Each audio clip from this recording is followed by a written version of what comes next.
નમસ્કાર મિત્રો, સ્વાગત છે તમારું આપણી પોતાની યુટ્યુબ ચેનલ પેન્શન ગુજરાતમાં।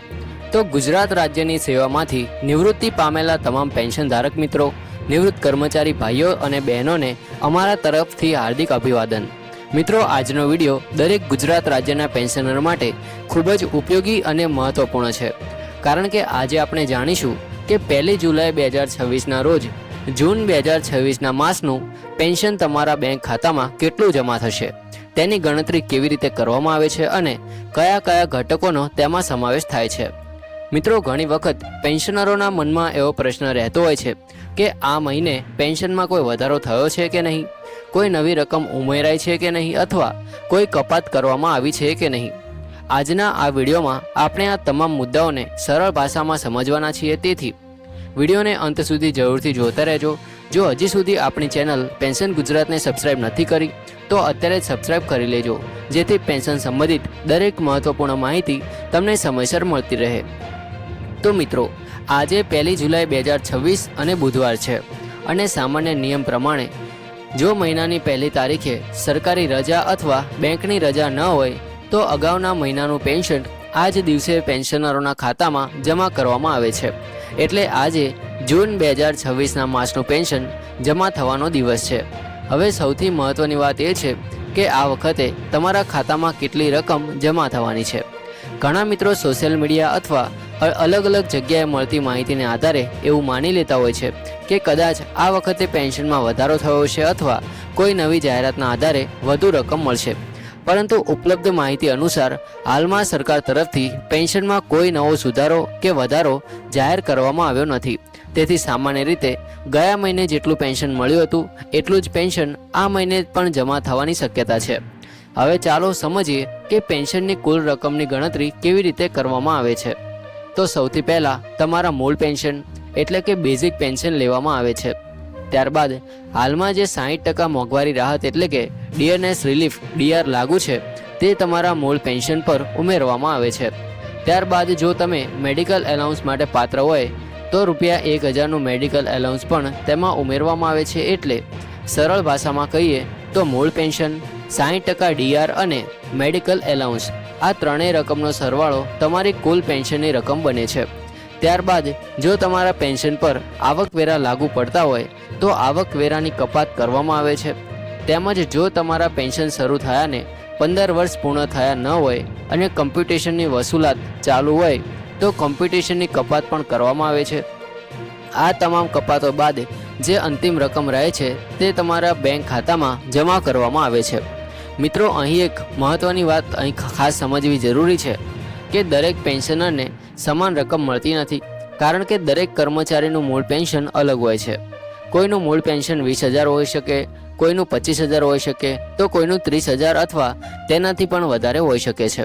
તેથી દરેક વ્યક્તિને મળતી ડીઆરની રકમ પણ અલગ હોય છે, અને અંતે ખાતામાં જમા થતી કુલ રકમ પણ અલગ અલગ બને છે। એટલે કોઈ બીજા પેન્શનરને કેટલી રકમ મળી તે જોઈને પોતાની રકમ સાથે સરખામણી કરવી યોગ્ય નથી। હવે એક ઉદાહરણ દ્વારા સમજીએ કે માની લો કે કોઈ પેન્શનરનું મૂળ પેન્શન ₹20,000 છે, તો તેના પર લાગુ પડતી 60% ડીઆર ઉમેરવામાં આવશે, અને જો તે મેડિકલ એલાઉન્સ માટે પાત્ર હશે તો ₹1000નો ઉમેરો થશે। ત્યારબાદ જો કોઈ કપાત ન હોય તો તે મુજબ આખરી રકમ તેના ખાતામાં જમા થશે। તેવી જ રીતે જો કોઈનું મૂળ પેન્શન ₹25,000 હશે તો તેની ડીઆરની રકમ વધુ બનશે અને કુલ પેન્શન પણ વધારે મળશે। તેમજ જે પેન્શનરોનું મૂળ પેન્શન 30,000 અથવા તેનાથી વધુ છે તેમને પણ તેમની પાત્રતા મુજબ વધુ કુલ રકમ મળશે। એટલે આખી ગણતરીનું કેન્દ્ર તમારા મૂળ પેન્શન પર આધારિત છે। મિત્રો, ઘણા પેન્શનર મિત્રો વારંવાર પૂછતા હોય છે કે શું આ વખતે કોઈ એરર્સ મળશે, શું ડીઆરનો કોઈ વધારો મળશે અથવા કોઈ અલગથી બાકી ચૂકવણી જમા થશે। તો મિત્રો, હાલમાં ઉપલબ્ધ માહિતી અનુસાર સરકાર તરફથી આવી કોઈ સત્તાવાર જાહેરાત કરવામાં આવી નથી। એટલે હાલમાં નિયમિત જૂન 2026ના માસનું પેન્શન જમા થવાની શક્યતા છે।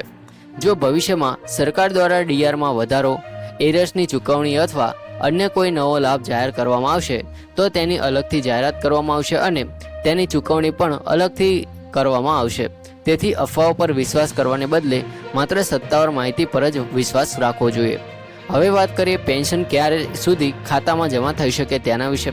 તો સામાન્ય રીતે આજે એટલે કે 1 જુલાઈના રોજ મોટાભાગના પેન્શનરોના ખાતામાં રકમ જમા થઈ જતી હોય છે, પરંતુ કેટલીક બેંકોમાં ટેકનિકલ પ્રક્રિયા અથવા સમયને તફાવતને કારણે સવારે રકમ ન દેખાય અને બપોર પછી અથવા સાંજ સુધીમાં જમા થાય તેવી શક્યતા રહે છે. તેથી જો સવારે તમારા ખાતામાં પેન્શન ન દેખાય તો ગભરાવાની જરૂર નથી. થોડો સમય રાહ જુઓ, ત્યારબાદ પાસબુક અપડેટ કરાવો અથવા મોબાઈલ બેન્કિંગ, નેટ બેન્કિંગ અથવા બેંકના SMS દ્વારા ખાતાની માહિતી તપાસો. ઘણી વખત પ્રક્રિયાને કારણે થોડો વિલંબ થતો હોય છે, પરંતુ તે સામાન્ય બાબત છે. મિત્રો, જો તમે જાણવા માંગતા હોય કે તમારા ખાતામાં અંદાજે કેટલી રકમ જમા થઈ શકે છે, તો તેની સૌથી સરળ રીત એ છે કે તમારું મૂળ પેન્શન જાણવું, કારણ કે મૂળ પેન્શનના આધારે જ DR, મેડિકલ એલાઉન્સ અને અન્ય તમામ ગણતરી કરવામાં આવે છે. તેથી જો તમને તમારી અંદાજિત પેન્શનની ગણતરી જાણવી હોય તો તમે કોમેન્ટમાં તમારું મૂળ પેન્શન લખી શકો છો. તેના આધારે અંદાજિત કુલ રકમ પેન્શન કેવી રીતે બને છે તે સમજાવી શકાય. તો મિત્રો, આજની માહિતીનો મુખ્ય સાર એટલો જ છે કે હાલમાં ઉપલબ્ધ માહિતી મુજબ જૂન 2026ના માસનું પેન્શન સામાન્ય નિયમ મુજબ જ જમા થશે અને હાલમાં કોઈ નવો વધારો અથવા ફેરફાર જાહેર કરવામાં આવ્યો નથી. મિત્રો, હવે એક બીજો મહત્વનો પ્રશ્ન એ છે કે શું આ મહિને કોઈ નવા DR કે મોંઘવારી રાહતમાં વધારો મળ્યો છે? તો હાલમાં ઉપલબ્ધ માહિતી મુજબ સરકાર તરફથી કોઈ નવો સત્તાવાર આદેશ જાહેર કરવામાં આવ્યો નથી. એટલે હાલમાં જે 60% DNS રિલીફ લાગુ છે તે જ આધારે પેન્શનની ગણતરી કરવામાં આવશે. એટલે જે રીતે ગયા મહિને તમારે પેન્શનની ગણતરી થઈ હતી, લગભગ એ જ રીતે આ મહિને પણ થશે. તેથી કોઈ સોશિયલ મીડિયા પોસ્ટમાં અથવા કોઈ WhatsApp મેસેજમાં પેન્શનમાં મોટા વધારાની વાત કરવામાં આવતી હોય તો તેના પર તરત જ વિશ્વાસ કરવો યોગ્ય નથી. મિત્રો, એક ખૂબ સરસ વાત યાદ રાખજો કે જો તમને અંદાજ લગાવવો હોય કે આ મહિને તમારા ખાતામાં કેટલી રકમ જમા થઈ શકે, તો સૌથી પહેલાં તમારું મૂળ પેન્શન જાણો, ત્યારબાદ તેના પર હાલમાં લાગુ 60% DR ઉમેરો. જો તમે મેડિકલ એલાઉન્સ માટે પાત્ર હોય તો 1000 રૂપિયા ઉમેરો. ત્યારબાદ જો આવકવેરો અથવા કમ્પ્યુટેશનની કપાત લાગુ પડતી હોય તો તે બાદ કરો. આ રીતે તમે અંદાજિત પેન્શનની માહિતી મળી જશે. જો કે આખરી રકમ તમારા બેંક ખાતામાં જમા થયા પછી જ સંપૂર્ણ રીતે સ્પષ્ટ દેખાશે. તો મિત્રો, જો હજી સુધી તમારું પેન્શન ચેક નથી કર્યું તો આજે દિવસ દરમિયાન એકવાર જરૂર ચેક કરજો. Mobile banking, net banking, ATM અથવા પાસબુક અપડેટ કરીને પણ તમે સરળતાથી જાણી શકો છો કે તમારા ખાતામાં કેટલી રકમ જમા થઈ છે. જો તમારા ખાતામાં પેન્શન જમા થઈ ગયું હોય તો કોમેન્ટ કરીને જરૂરથી જણાવજો. અંતમાં ફરી એકવાર મુખ્ય વાતનું પુનરાવર્તન કરી દઈએ કે હાલમાં ઉપલબ્ધ માહિતી અનુસાર જૂન 2026ના માસનું નિયમિત પેન્શન આજે 1 જુલાઈ 2026ના રોજ જમા થવાનું છે.